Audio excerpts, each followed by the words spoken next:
Radio Network, a weekly audio safari that features the newest in paranormal discoveries while highlighting the latest and not to be missed TruthFunder.com projects. For truth seekers and true believers, this week's Truth Funders starts now. Greetings, bonjour, hola, welcome, and hello. This is the Truth Funders live radio show on the Inception Radio Network. Better late than never.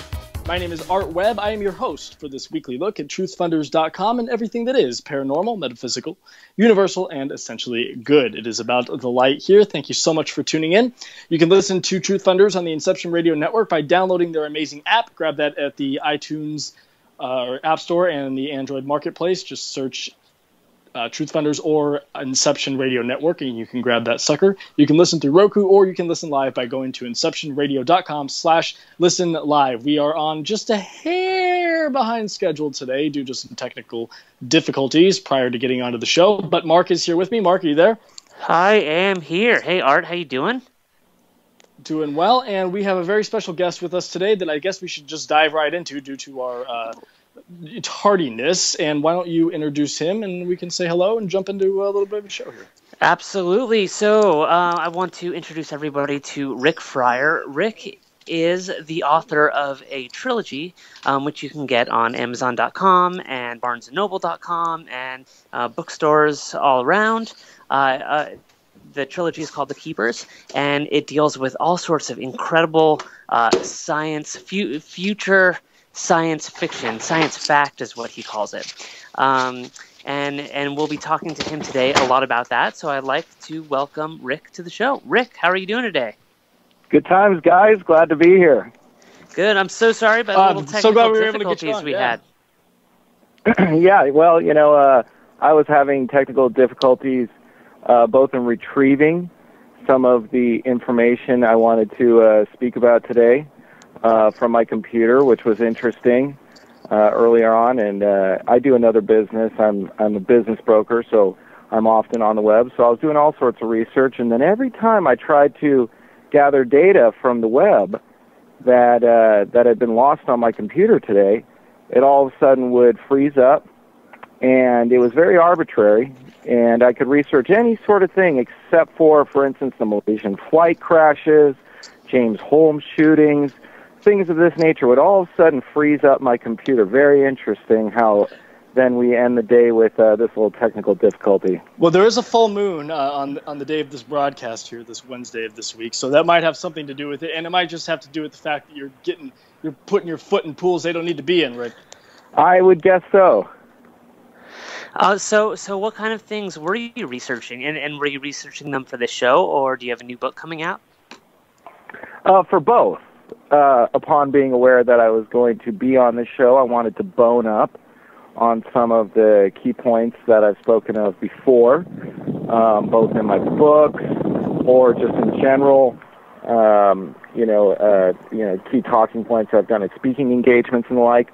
And I was also boning up on, the year of bizarre plane crashes that have occurred, which, while they piqued my interest extremely last year, I heard some recent news about Andreas Lubitz, the guy on Germanwings who crashed the plane supposedly on purpose as some sort of kamikaze mission to take out a bunch of people with him. Completely inexplicable for the most part. That adds up to 4 extraordinarily mysterious and controversial crashes within 1 year, within 12-month period of time.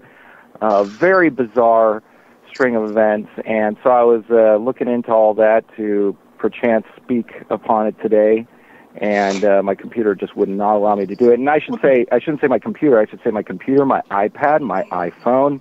No matter what I looked on, it would not allow me to research these subjects. Well, I'm so glad that you wanted to bring up this topic of conversation, because this is something that we actually haven't touched much on with Truth Funders yet, and it's something that I believe we should, and you're right, it is quite the remarkable set of events that have taken place, especially looking back over the course of plane flights and crashes over the last 10, 15, 20 years. Nothing like this has happened yet.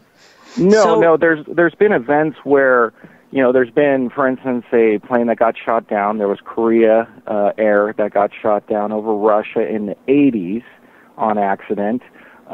There's been, mysterious disappearances of planes. But we're talking about these events usually happen at most once per decade. And now we're talking about 4 that happen within a 12-month period. Whether you have the first plane crash, 370, here's the facts. The facts is that someone shut down the radar. Now, no one supposes that a lightning strike or whatnot destroyed all these redundant systems. I mean, I'm open-minded, both for and against. So being open-minded, I understand that there is a slight chance that some sort of catastrophic failure allowed for seemingly disconnected elements of the plane to all shut down. But here's the facts, and even the average, people that understand this stuff, the engineers and whatnot, they say, well, it appears that the pilot did it. It appears that the pilot first shut down their radar output that tells the world where they are, and then they shut down certain other communication elements that tell them other aspects of where they are, how they're doing, and this happened within 20 minutes of each other. So it does seem to be contrived, and it does seem to be purposeful sabotage. However, so we don't have any output radar from the plane and other things, but what we do have is 2 things. One is the military in the area. The Malaysian military was able to pick up some radar signatures where first they went up to 45,000 feet, which is above what they're supposed to be able to go for that size of a plane. And then all of a sudden they dove down to 23,000 feet. And then they took all these sharp turns that seem inexplicable. Also, the engines recorded even more intense altitude shifts, where they went up beyond 45,000 feet and all of a sudden dove about 40,000 feet within 1 minute. And the only thing, the people can say is, well, we shouldn't believe that because it makes no sense. So it's okay. And is the reason that it doesn't make sense because planes are generally on autopilot and a pilot doesn't necessarily control a lot of this direction? Or well, in this case, these changes are actually because it's not physically possible, according to them.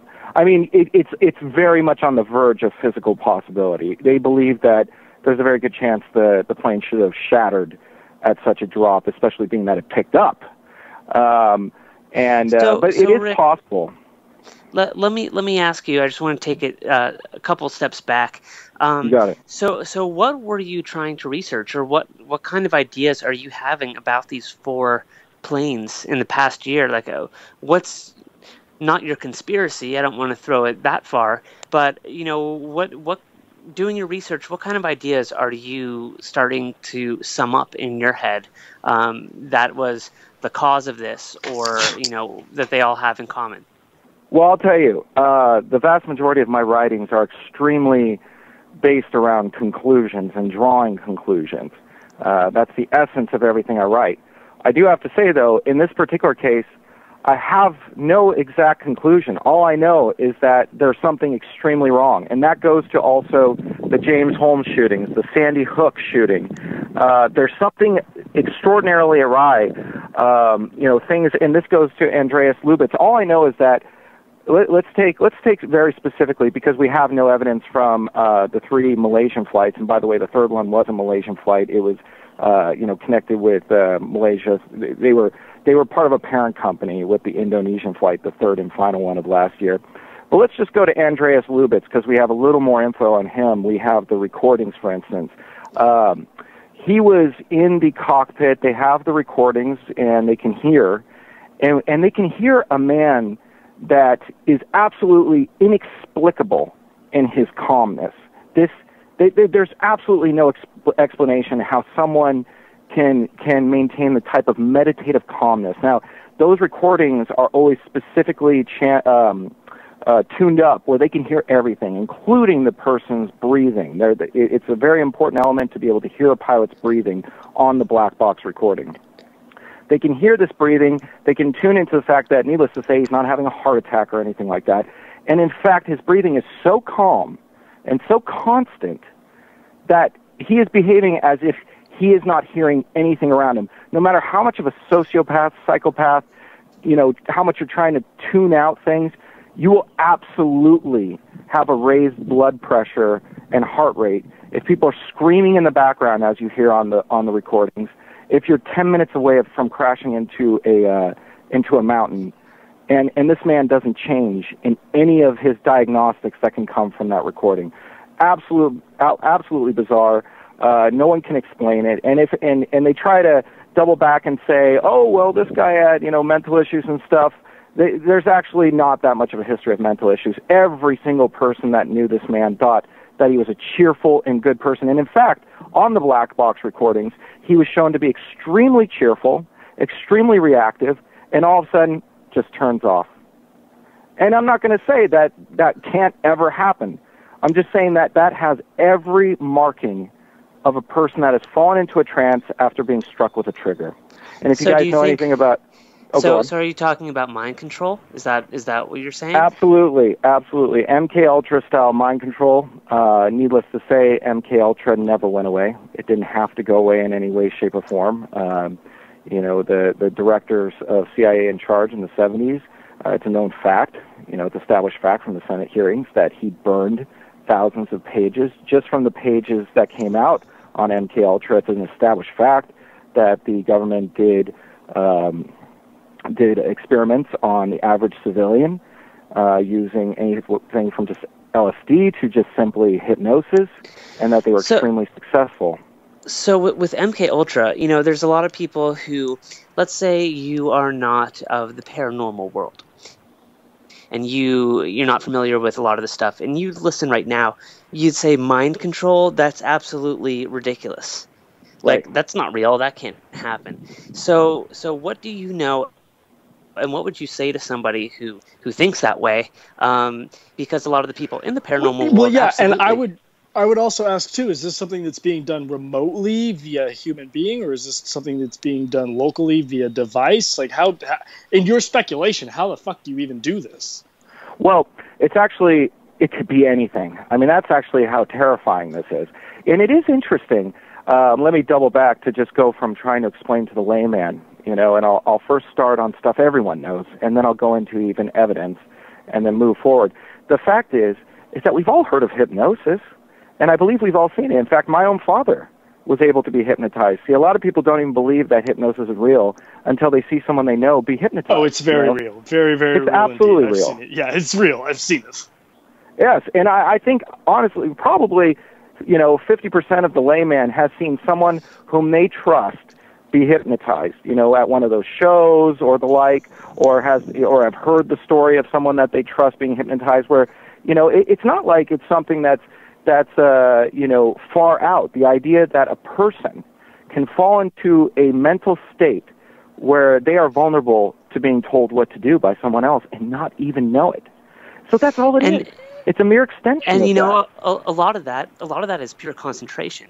And I can imagine that if you're flying a plane and you're concentrating and you're just hearing the roar of the cabin or whatever it might be, that's almost the perfect state to fall into a trance. Well, good point. And there's no doubt that there's certain things that allow certain people to be more vulnerable to it, and that can include the environment that they're in. It certainly includes people. It often includes people who are very much inside the box.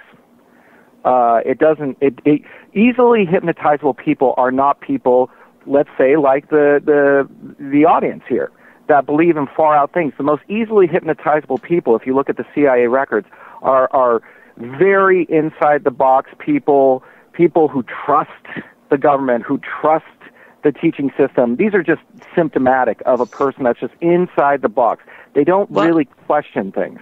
And it makes me think about, I remember hearing the news reports about the pilot who was flying the Malaysian air flights, and they said that they went to his house and they found flight simulations.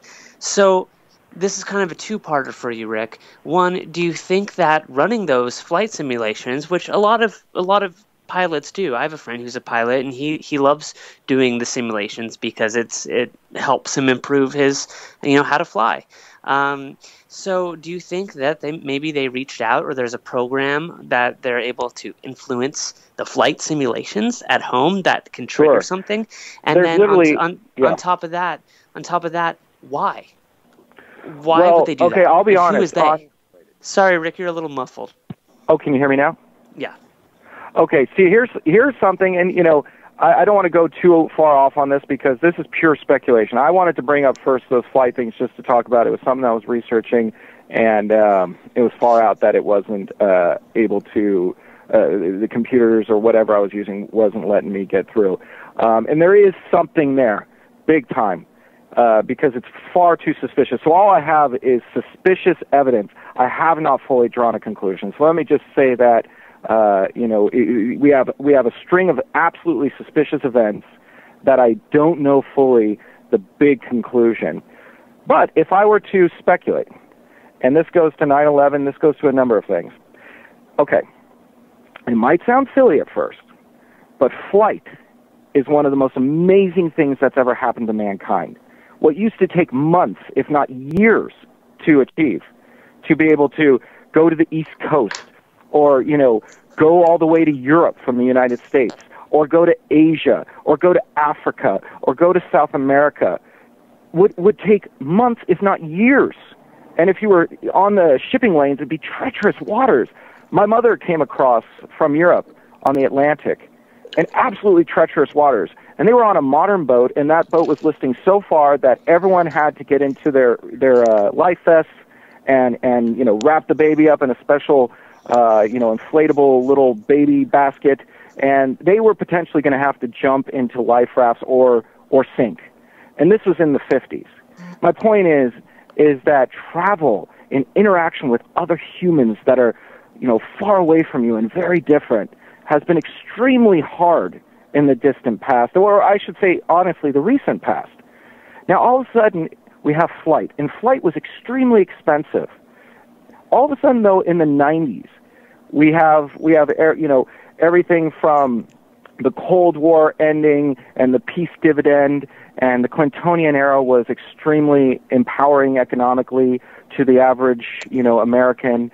And all of a sudden, we have the ability to travel, and people statistically were traveling at a rate that had never been seen in human history, and they were expanding their minds, and they were seeing different people, and they were seeing how similar we are, which, by the way, goes to my ultimate conclusion that there's a very simple divide between the powers that be. There's the warmongers and there's the peacemakers, and the warmongers, needless to say, are on the side of bringing us down, because there is no war fundamentally that ever needed to be done and ever achieved anything good.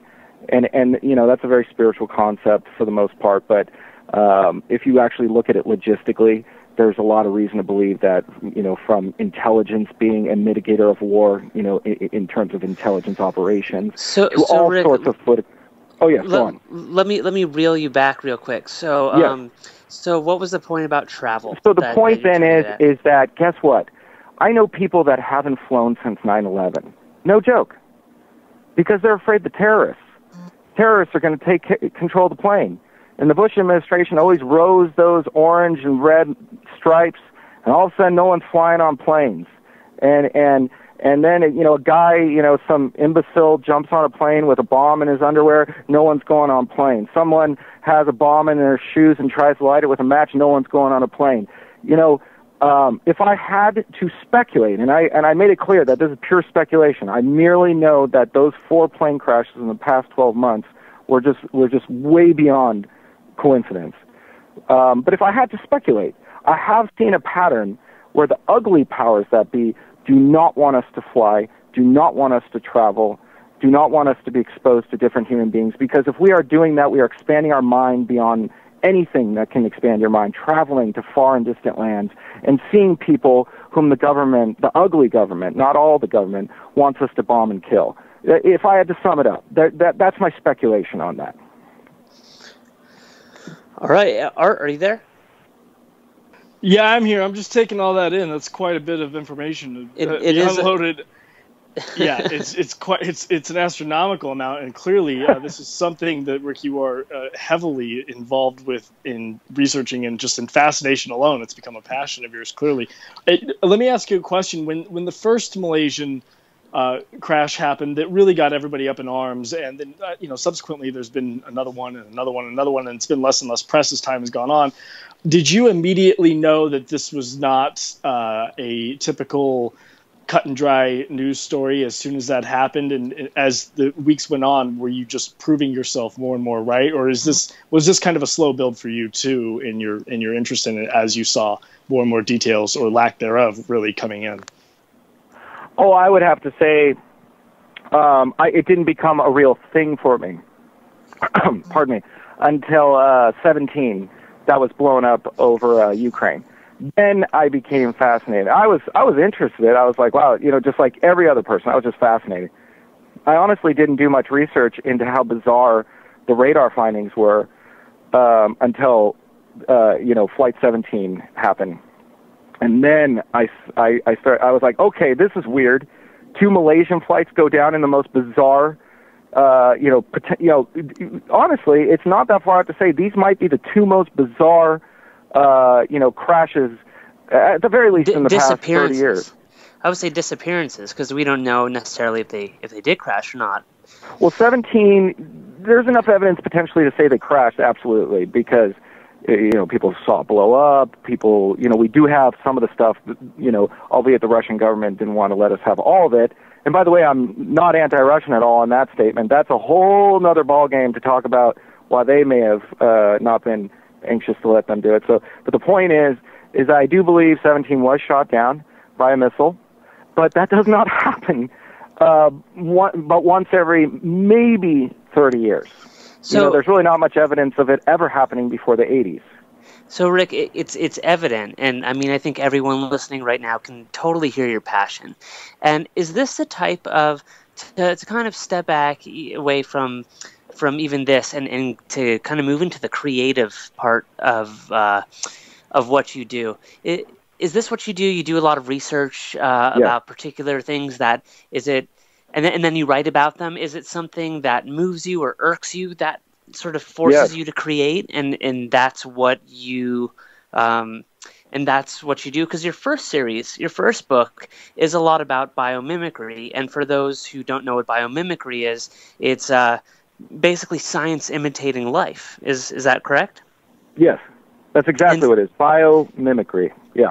So and the concepts of those books are fascinating. And for those of you listening right now, you can check on Amazon.com, BarnesandNoble.com. You can type in The Keepers, World War III, and you will find Rick's trilogy, The Keepers.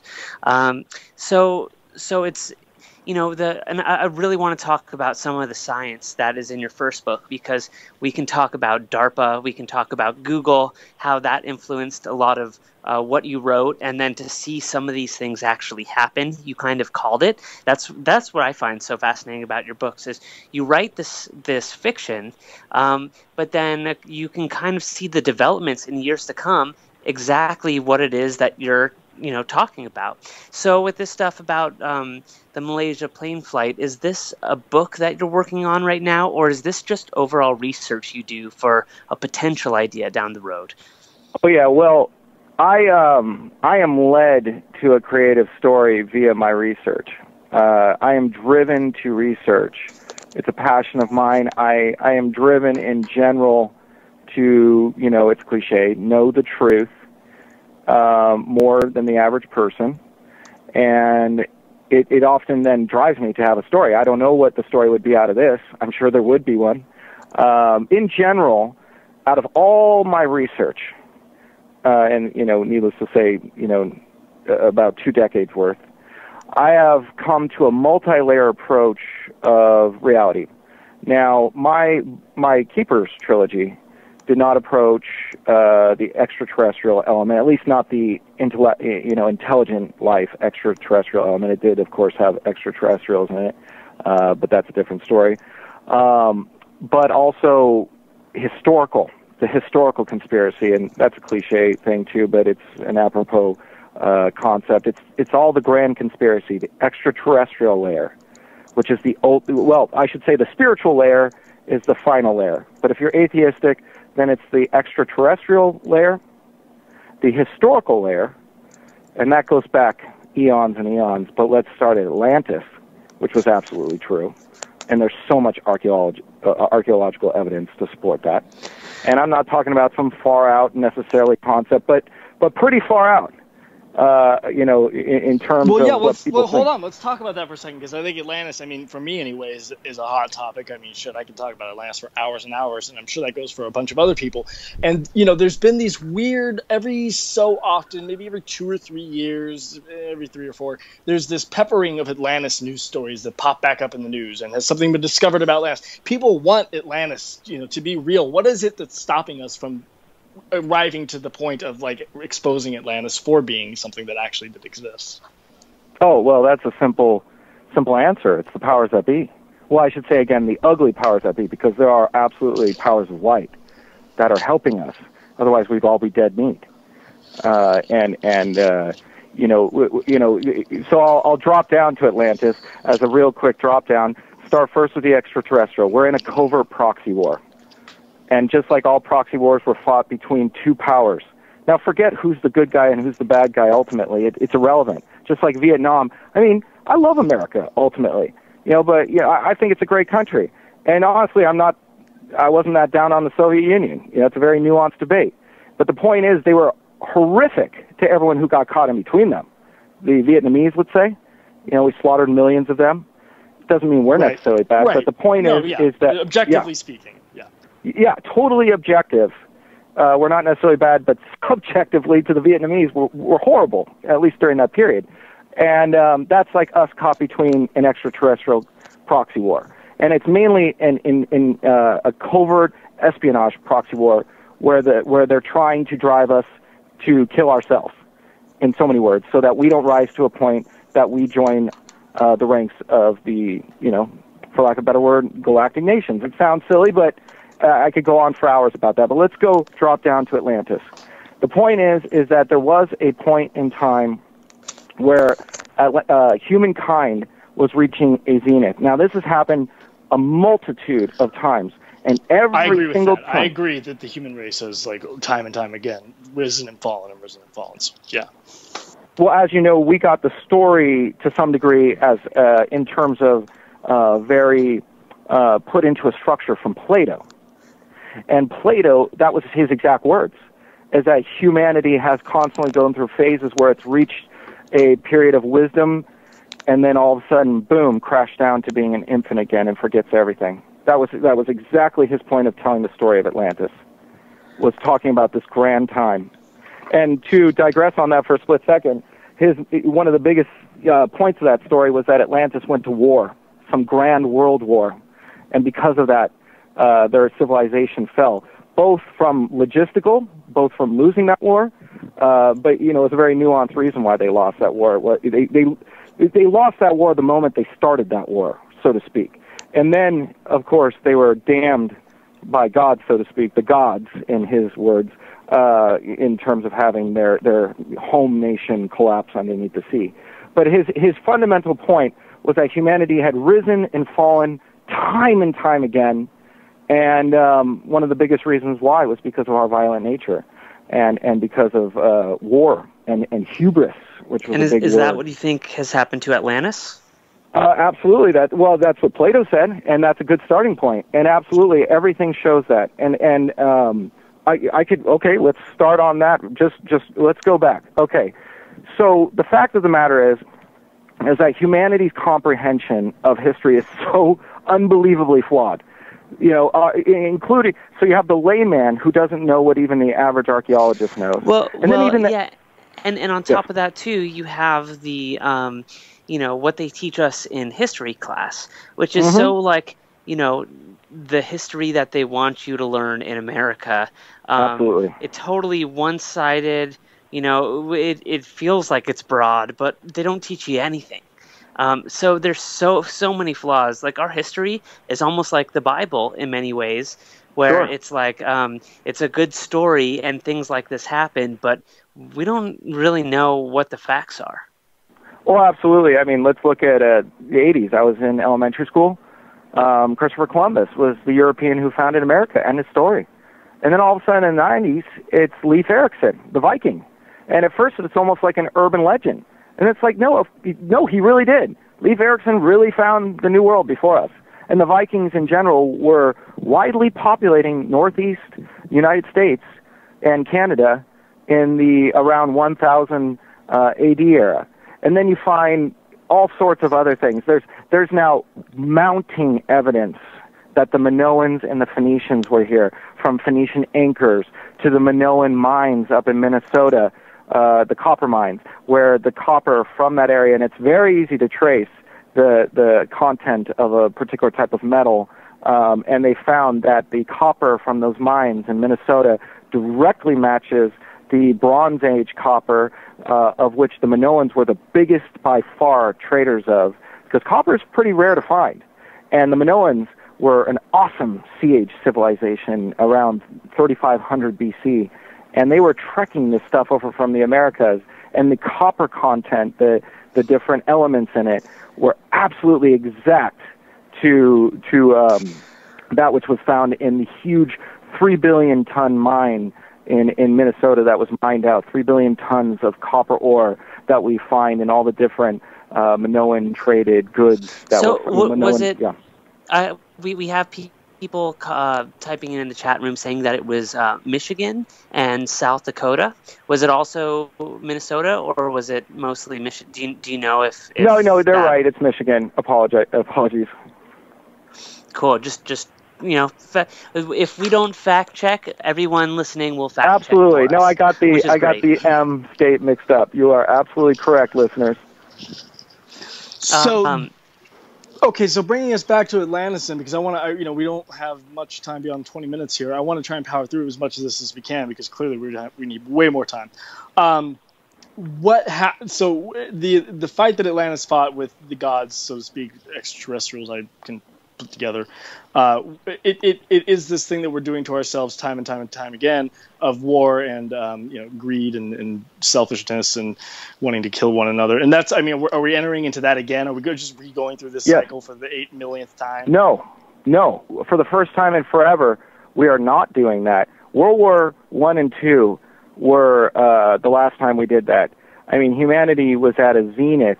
There was a lot. The little-known fact is that Europe, which was the power player at the time, was becoming incredibly spiritually empowered. From everything from Rudolf Steiner to, in general, mysticism.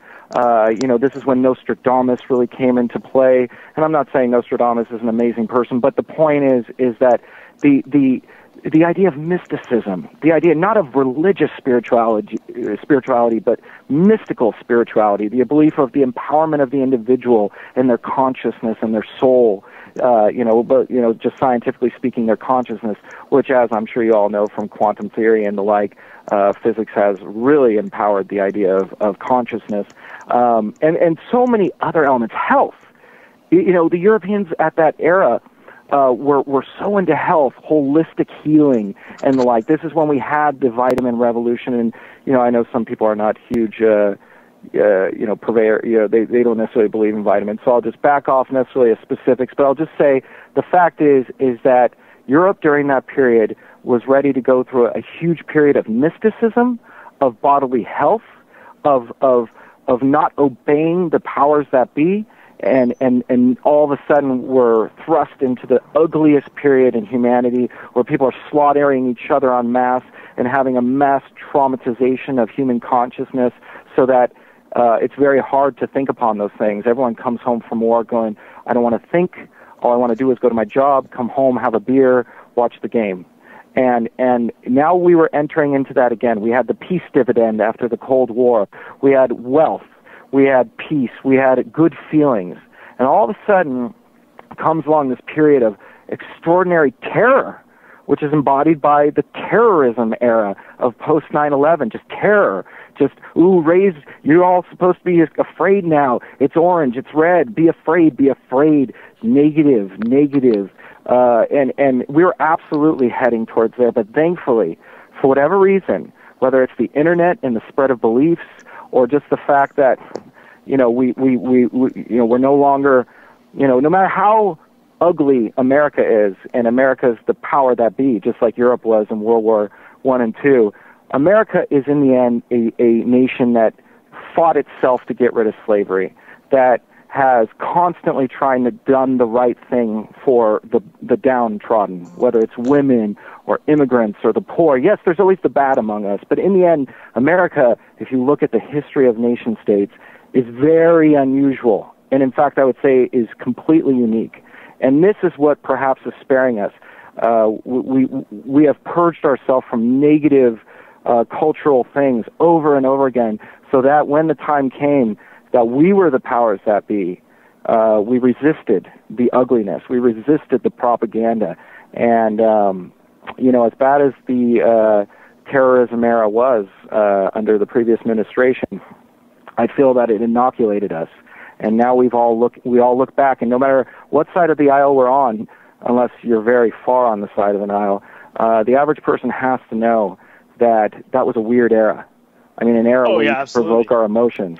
Absolutely. So your perception, big picture then, and this is taking a step back and really looking at this from the bigger picture, is that we are, in actuality, writing the course in such a way that humanity has never quite achieved yet, and we're navigating new waters, essentially, that we may or may not be able to ultimately plow entirely through, but at the end of the day, we are somehow deep down inside it, instinctually learning our lesson here at the end of this grand. I mean, this is a millennia. This has been going on. So it's an exciting time to be alive, and that's a really positive thing to hear, especially in light of all of the things that we mentioned at the beginning of the show that have been going on. What are events that are happening that are seemingly fishy for whatever reason, be it the Sandy Hook or be it the Malaysian flight or things like that, and how is it that, I guess, if even possible, we can tie in those events that we're seeing happening to the conversation we've been having for the last half an hour or so? Are these attempts by the ugly ones at power to sort of direct us back away from these, this path that we're on, or how do you see it all working out together? Yeah, I mean, I fundamentally, to sum it up, because I could go on ad infinitum, but to sum it up in a very succinct way, what you said, it is the ugly powers that be that want to create. Can you hear me? Hello? I think Mark might be having an issue. Just keep going. He'll figure his way back up. Oh, okay. Okay, so I was going to say, fundamentally, I think it's trying to create ugliness. Killing, as the Sandy Hook murderer did, who, by the way, destroyed all of his computer hard drives before he committed his heinous act. Now, I have to say that that's one of the most bizarre acts of a man who's about to, commit one of the most heinous crimes that anyone could possibly imagine. Trying to kill a bunch of, kindergartners and the like, and he's going to destroy his computers.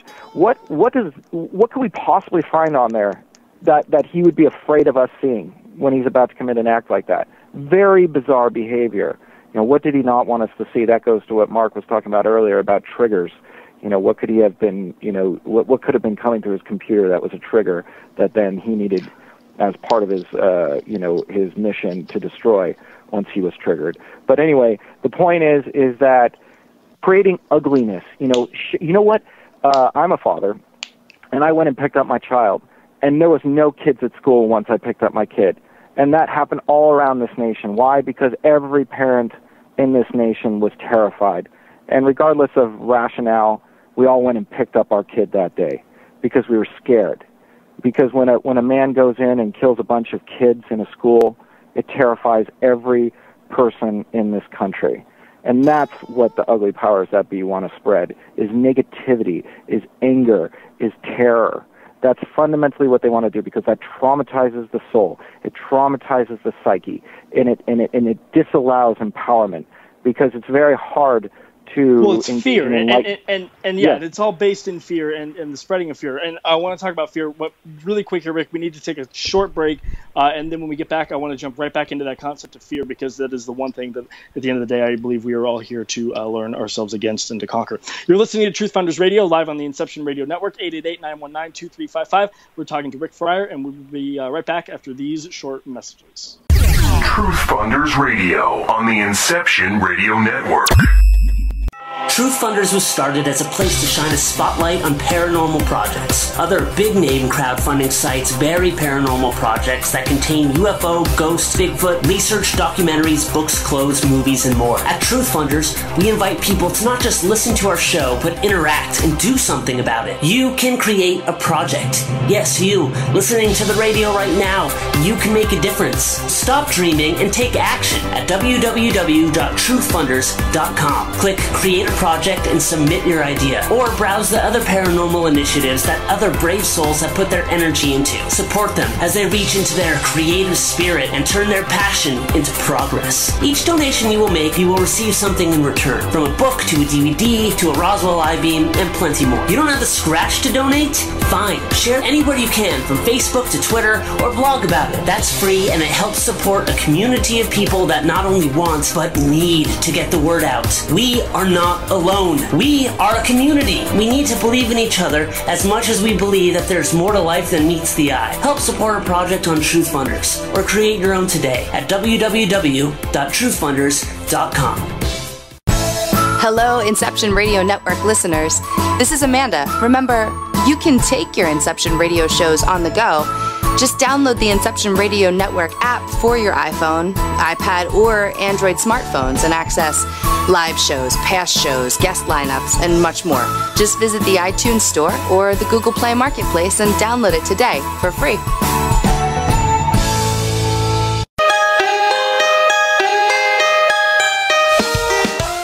Hello, Inception Radio Network listeners. Did you miss a show? Well, guess what? You can check us out on YouTube. Go to YouTube and search Inception Radio Network to listen to the latest archives of all the shows on IRN. Another way to listen to us anywhere, anytime. For IRN, this is MJ. And oh yeah, right. Remember to subscribe too. Hit the subscribe button.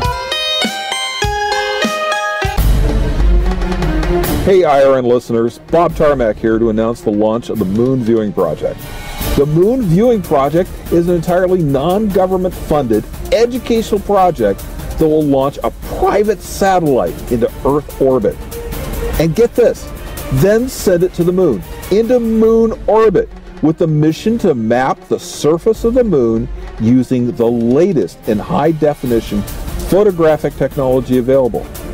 Be sure to stay tuned right here on IRN for all the latest developments of the Moon Viewing Project. You're locked into Inception Radio Network, Superior, Wisconsin. TruthFunders Radio on the Inception Radio Network.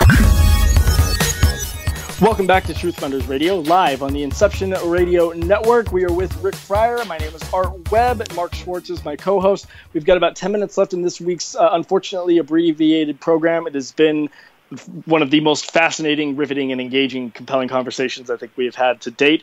I want to throw it out there very quickly that we do have time to do one or two phone calls. If any of you would like to jump on quickly, it is 888-919-2355. Once again, 888-919-2355 is the telephone number. Before we go to any of your phone calls, though, I just want to quickly wrap up on the subject of fear, Rick, and that really being the central kind of root in what it is that the ugly powers that be utilize to control us, and fear being ultimately, at the end of the day, the one thing that we are on this planet challenged to overcome and to look essentially in the eyes and to tell itself to go fuck off and walk right into it. I mean, you know, without trying to be too blue about it, that really is the case.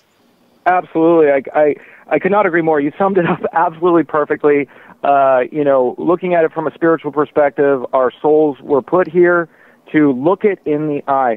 You notice that they always say nice guys finish last, and there is some truth to that, because the connotation with nice guys is that they're cowards.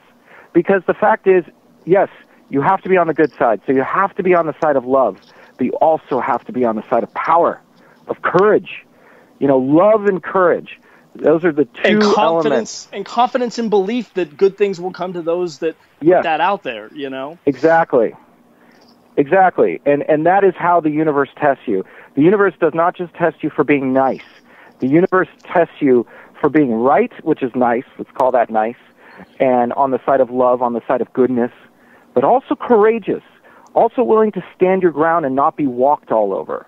And this, plays out in every different way, whether it's in relationships or in terms of defending, yourself physically, or, of course, on a larger level in terms of standing up for yourself against, what I constantly refer as the negative powers that be, to see what they're up to and to say, no longer, that's just the way it is.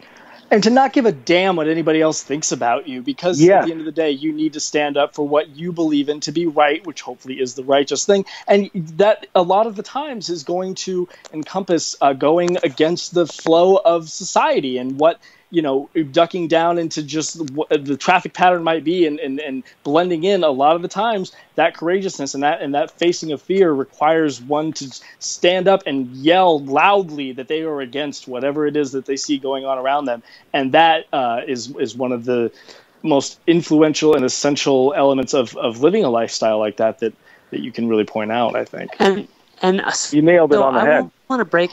I want to break the conversation up just a little bit because we had so much stuff to cover on this episode, but we didn't get a chance to do everything.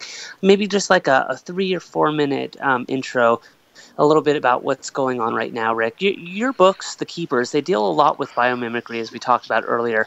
Robots that are built to imitate animals and from hummingbirds and warlike machines that are built to mimic modern day animal life, because in some ways that is the perfect life, and so it's easy to use it to the best abilities that we can. There's a lot going on with DARPA right now, and I know that you did a lot of research with DARPA for your book, and at the time that you were doing your research, there was a robot called Big Dog, which was a pack mule, and it basically was a 4-legged creature that could deliver supplies to people to our soldiers in Afghanistan, or go through snow and go through desert landscape, and no matter what it encountered, it was just these robots with 4 legs. They looked like dogs, like huge horses almost, that could walk and carry supplies to the destination that they needed to go. So now DARPA is building new stuff. They just built a cheetah that can run, maybe it's 75 miles per hour, maybe even more. What other things are they coming up with? Yeah, what kind of research are you seeing, and where do you see the future going with some of these creatures? Yeah. Also, I'd like to point out that Google has just purchased DARPA, which was kind of blew my mind. Yes, I was going to say that. Yeah, that happened last year. That's amazing. And so what do you think maybe Google plans to do with DARPA technology? Own us all. Oh, pardon me? Sorry, I just said own us all because it seems like the road they're heading down. Is that their purpose? I don't know. I got to say it's a very odd acquisition, needless to say. But Google... Pardon me. I almost had to sneeze. Google has made weird acquisitions before and has gone into different places, and it makes sense eventually, such as the Google Maps and all that with satellites. So I'm not going to say it's for sure a conspiracy on their end. What I will say is that it's the perfect storm for a Terminator-style Armageddon Skynet situation where if you know anything about how they're developing artificial intelligence, you would know that they're finding that there's no program to make artificial intelligence, because guess what? That's a program, and that's the opposite of artificial intelligence and consciousness. There's plenty of beings that are conscious that aren't necessarily as intelligent in a way in terms of calculating concepts as a program, but that's not the relevant matter. I think everything on the planet is conscious, honestly, be it I human personally or a rock. Agree with that. Yeah. Yes. Life force goes through all things, especially, of course, the more living it is from vegetative on, But I would argue through everything, because I agree with that, because consciousness, they're finding, is a fundamental state. Physics is now understanding that more and more, and even perhaps has a particle relating to it.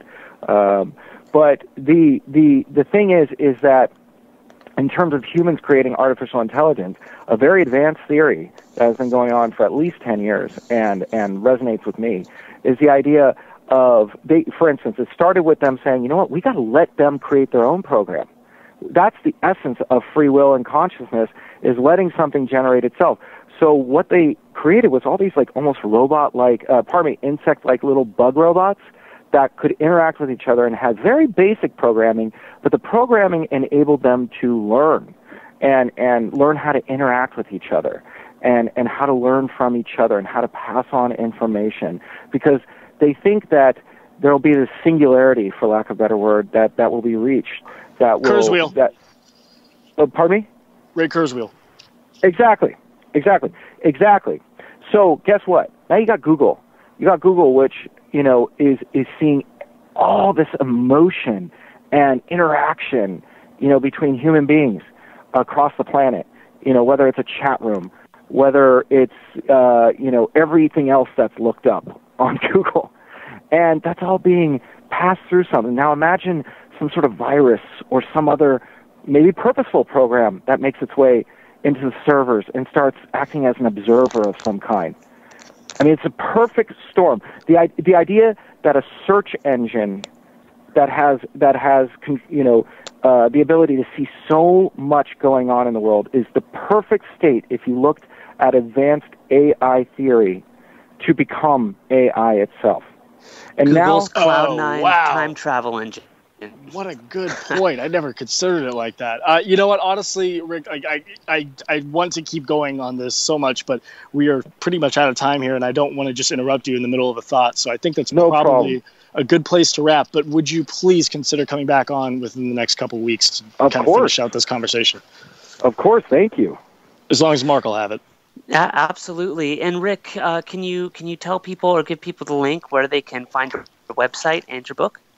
Absolutely. Well, in terms of keywords, you can find me on Amazon. My books are The Keepers trilogy by Rick Friar. Now, since I released my books, there's been a few Keepers that have come out, funny enough. So often you have to look up The Keepers Friar or The Keepers Rick Friar. The three individual books in the trilogy are World War III, Tribulation, and Armistice. And, they're all under the Keeper's banner. And I'm Rick Friar, and Friar is Friar.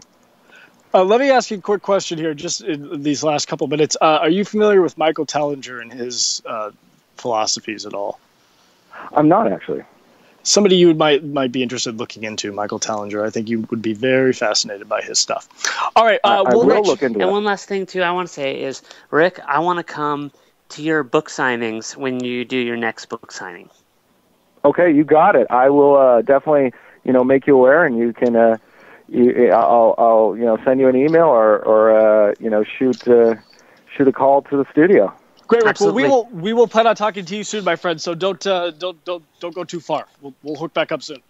I would very much appreciate that. All right, thank you so much, Rick and Mark. And we're out of time for this week. That was such a I need to go back and re-listen to everything we just discussed, because that was an avalanche of information. Good Lord, what a fun hour! I wish we had more.